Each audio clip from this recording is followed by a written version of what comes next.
blessing yang diberkati Tuhan. Saya berdoa kiranya kita semua dalam keadaan yang sehat dan juga penuh dengan sukacita.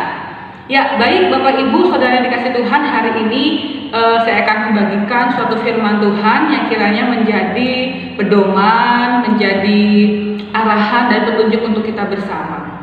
Ya, Bapak Ibu, Saudara dikasih Tuhan, sebagaimana yang kita ketahui bersama bahwa hari-hari ini kita masih berada di tengah-tengah situasi pandemi, di mana anak-anak kita masih diperhadapkan dengan pembelajaran secara online. Adapun mungkin di antara kita yang anak-anaknya sudah melakukan pembelajaran secara tatap muka di sekolah, tapi tidak menutup kemungkinan bahwasanya masih juga dilakukan pembelajaran secara online.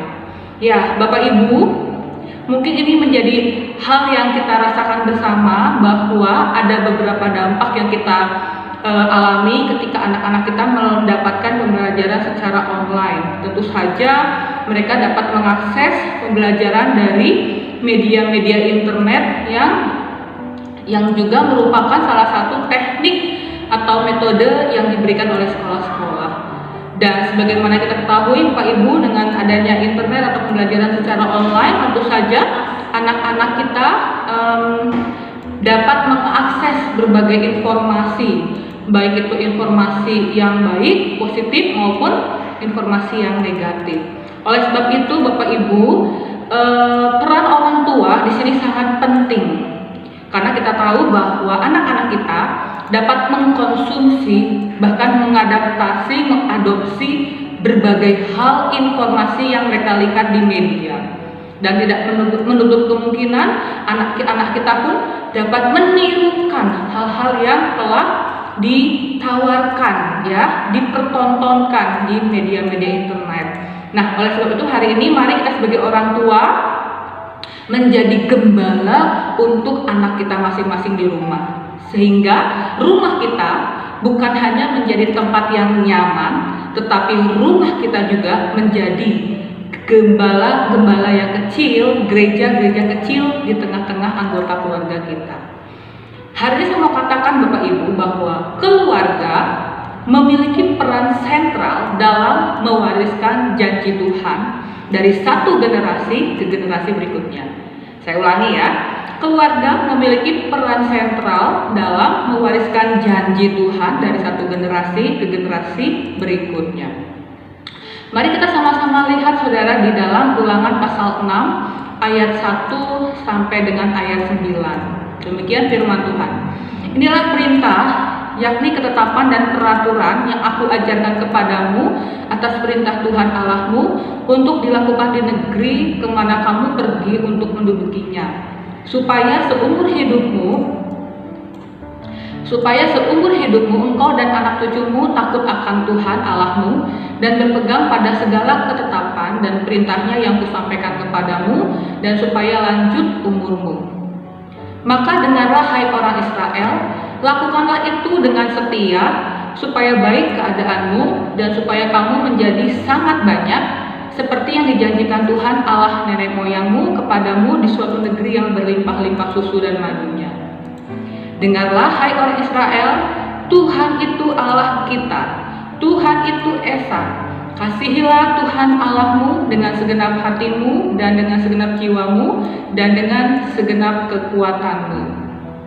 Apa yang kuperintahkan kepadamu pada hari ini haruslah engkau perhatikan, haruslah engkau mengajarkannya berulang-ulang kepada anak-anakmu dan membicarakannya apabila engkau duduk di rumahmu, apabila engkau sedang dalam perjalanan, apabila engkau berbaring dan apabila engkau bangun. Haruslah juga engkau mengikatkannya sebagai tanda pada tanganmu, dan haruslah itu menjadi lambang di dahimu, dan haruslah engkau menuliskannya pada tiang pintu rumahmu dan pada pintu gerbangmu. Ya, Bapak Ibu yang dikasih Tuhan, di ayat yang ke-6 ini ditegaskan kepada kita selaku orang tua bahwa haruslah kita mengajarkan berulang-ulang kepada anak-anakmu dan membicarakannya sepanjang umurmu. Jadi, baiklah hari-hari ini kita mengajarkan nilai-nilai kekristenan kepada anak-anak kita. Karena kita tahu bahwa ada banyak racun-racun yang dipublikasikan di media sosial yang dapat diakses oleh anak-anak kita melalui internet. Setiap bapak, setiap ibu, setiap suami atau setiap istri, kita menjadi gembala atas anak-anak kita. Jangan sampai kita bagus dalam penggembalaan kita di luar rumah, sedangkan anak-anak kita terbengkalai. Mari ibu bapak, jadilah gembala untuk anak-anakmu di rumah. Didiklah anak-anakmu sesuai dengan nilai-nilai kekristenan, supaya ketika mereka melihat bahkan mengkonsumsi hal-hal yang tidak baik melalui internet, anak-anak kita mampu menyaringnya sesuai dengan perintah Tuhan yang diajarkan oleh kita selaku orang tua. Sebagai contoh ibu bapak, saya mau kasih contoh seperti Daniel. Ya, Daniel di pasal 1 ayat 1 berkata, pada tahun yang ketiga pemerintahan Yoyakim Raja Yehuda, datanglah Nebukadnezar Raja Babel ke Yerusalem lalu mengepung kota itu. Lalu raja bertitah kepada Aspenas, kepala istananya, untuk membawa beberapa orang Israel yang berasal dari keturunan raja dan dari kaum bangsawan, yakni orang-orang muda yang tidak ada sesuatu celah, yang berperawakan baik, yang memahami berbagai-bagai hikmat, berpengetahuan banyak, dan yang mempunyai pengertian tentang ilmu, yakni orang-orang yang cakap untuk bekerja dalam istana raja, supaya mereka diajarkan tulisan dan bahasa orang Kasdim. Dan raja menetapkan bagi mereka pelabur setiap hari dari santapan raja dan dari anggur yang biasa diminumnya. Mereka harus dididik selama 3 tahun, dan sesudah itu mereka harus bekerja pada raja. Di antara mereka itu ada juga beberapa orang Yehuda, yakni Daniel, Hananya, Misael, dan Azaria.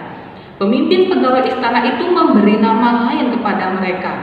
Daniel dinamainya Belsazar, Hananya dinamainya Sadrak, Misael dinamainya Mesak, dan Azaria dinamainya Abednego.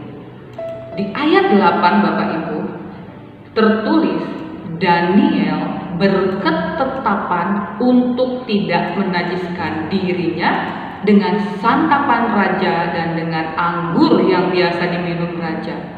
Dimintanyalah kepada pemimpin pegawai istana itu supaya ia tak usah menajiskan dirinya.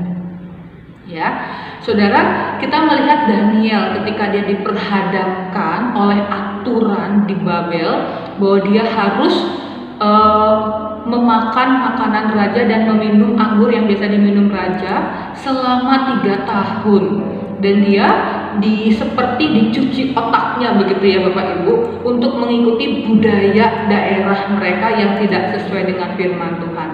Tapi Bapak Ibu bayangkan sikap Daniel di ayat 8. Daniel dia bertekad, dia berketetapan untuk tidak menajiskan dirinya dengan makan makanan raja dan air anggurnya raja.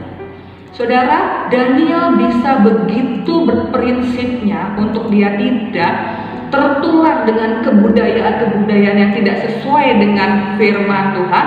Kenapa? Karena orang tuanya mendidik dia sesuai dengan kebenaran firman Tuhan. Ya saudara, dia berketetapan untuk tidak menajiskan diri, sekalipun itu adalah aturan dari daerahnya saat itu. Selain Daniel, kita kenal Timotius, saudara. Di dalam Timotius disitu tulis bahwa Timotius dididik tentang kebenaran-kebenaran firman Tuhan oleh ibunya, oleh neneknya, sehingga Timotius dia tumbuh menjadi pria yang berprinsip dan melakukan kebenaran firman Tuhan.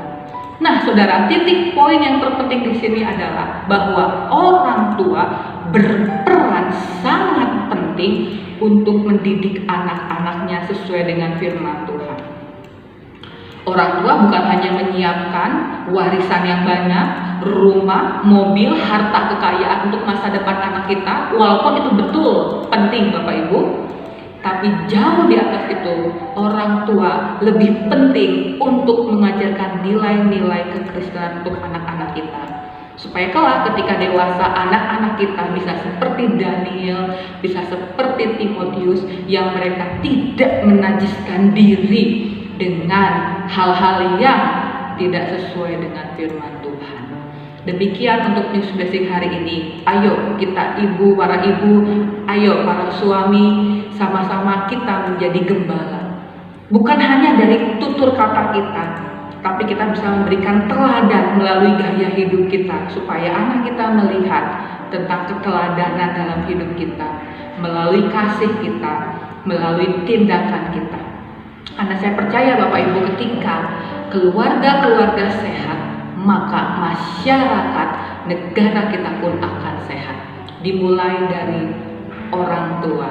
Ayo saya mengajak, mari kita para orang tua mendidik anak kita sesuai dengan firman Tuhan, terutama di era pandemi saat ini. Banyak sekali yang ditawarkan oleh dunia.